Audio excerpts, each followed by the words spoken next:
Vanquish, God hard.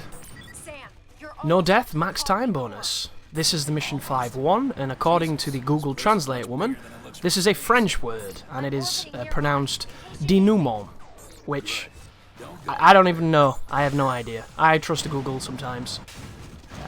It's one of those weird things, isn't it? I look at this word, and my brain wants me to go something like DENOUMENT, something like that, and I want it to mean something really, really cool, but it's apparently, like, I think it's a theatre term for the end of a story, where all the threads get tied up together, something along those lines. I'll have to Google it.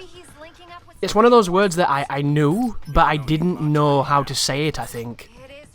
One of those weird terms as we go through another cardinal sin in Shinji's game, which is these moments, these forced expositional movement bollocks.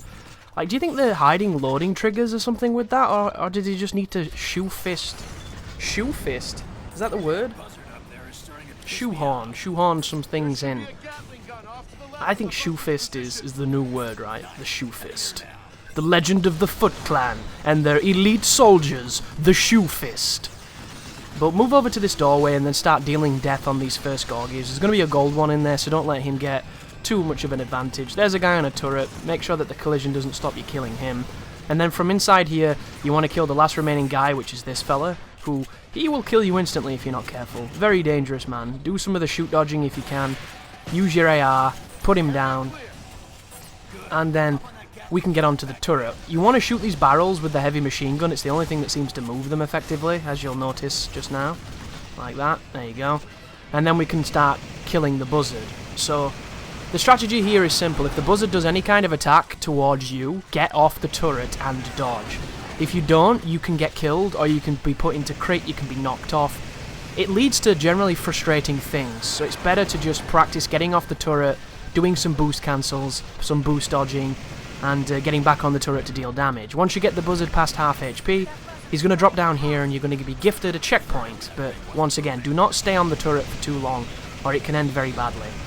But keep on focusing on this fella, put him down. I don't know why I got off just then. I assumed something bad was going to happen, and something bad is about to happen, because that's his one-hit kill laser thing. So I move all the way over here into a spot where the enemies are, and I somehow don't die by that laser, which one would think that that laser is a one-hit kill, so that might be the damage glitch being goofy. But let's face it, it should have never happened. I should have stayed on the turret and the buzzard would have been dead, which is just poor play on my part. But this was one of those moments where I got all of this level except for the end on the first attempt, so it was a level that I didn't have to practice. And when you don't have to practice, you don't have that super sharp razor performance that I had on some of the other missions, because this one came a lot quicker.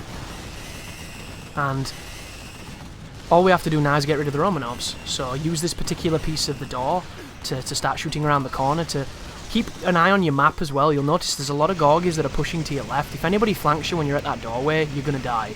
They kill you too quickly. And that's one of the only problems with this walkthrough. Like, you're watching it and you're all being like, oh my god, you're making this look easy, this is ridiculous. I can't believe you survived this, I can't believe you survived that. And that's the true key here, isn't it? Because if you've played this difficulty, you know how fast you die. So when you watch something like this, you don't really get a great idea of just how fast you die, because you're not seeing me die. And the excerpts from this, the times when I did die, some of the moments, like, you wonder how you ever survive things, because of how quick you can die at times. It's kind of amazing, and that's what makes it really challenging, but really, really exciting when you are alive, because you know at any moment it can change. But we still have a turret here ready to take on a few of the last enemies, but I think there's only a couple of the standard Gorgies left, so we can push through and then we can get onto the most exciting part of the level, which is the laser field. And the part of the level where I died, which I've done this a few times, skipped this entire next section, and it always goes well, but you know the one time I record, it just messed up. And if you're quick enough, you can get past the bubble spawn that's about to happen, because it's going to spawn in Romanov.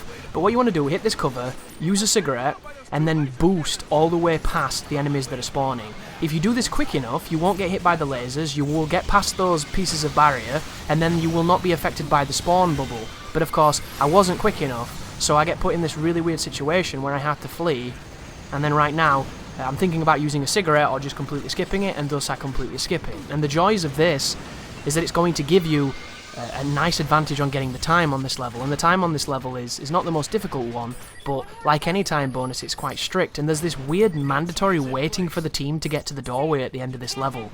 So I don't know if the time limit accommodates for that, but once you plant this second bomb, there's going to be this first bomb, sorry, there's going to be another BIA, but if you come over here and you hit this particular terminal and then go in this room, you can blow him up without engaging him. And be careful of the Gorgie there. I nearly got hit by not thinking he was still alive. But once you get to this part, this level is quite simple. There's just the Crystal Viper coming up and that's it. Because on this sequence, I don't even think things really shoot at you except for maybe the Strider. Everybody else is too preoccupied shooting at your team. So it's kind of just, it's bobbing for apples at this point. Incredibly violent, laser-fed space apples, but the same nonetheless. You just get to shoot them in a shooting gallery, and there's a couple of Romanovs. There's a couple of backpack Romanovs, flamethrowers, there's the balls using the lasers of doom. This time the balls didn't suicide for unknown reasons. And I really don't like those ball enemies, they're one of the most dangerous. You know the laser that it was shooting, that little machine gun it's got? It kills you faster than nearly anything else in the game. And I really don't understand why. They seem like such a shitty enemy, it's just an enemy that they've designed to put pressure on the player because they're quite aggressive with their movement, they roll around a lot. Here comes the Romanov with a one-touch death. Move away, shoot him in the chest. Which I like the idea of that. I like the idea of an enemy that does an attack that opens up a weak spot. Can you remember I think it was Halo 4, there was a particular enemy in Halo 4 where if you waited for him to do a certain attack, there was a glowing hole in his chest that opened up, and if you shot it, he died instantly, I think. It was one of the Promethean enemies. And it was tricky to do because you had to be fast, and of course aiming in Halo is an acquired taste. On PC you would have done it in a split second, but on the sticks it's a little different. But it was such a cool idea that you could wait for this enemy and exploit it, and I love that design. That's why I think Devil May Cry is so much more special than people give it credit for. Because there are facets of the design in Devil May Cry that people don't even know about, and they're beautiful design aspects, like the critical hit system. Did you know, in a game that came out in, 2001, they had the idea of enabling almost every enemy in the game to have a specific weak spot that when you capitalized on it, it killed them insanely quickly, regardless of difficulty. It must have come from Hideki Kamiya's shmup passion, because in shmups, there are a lot of enemies with weak spots, there are a lot of strategies that enable you to take advantage of that, and you never really saw that kind of design outside of very particular instances, and I have no doubt that it existed, but I never saw it in a game like Devil May Cry, in a game, because everybody thought that was going to be like Onimusha or like a survival horror game. I forget which one came first. I think it might have been Devil May Cry, I'm not sure.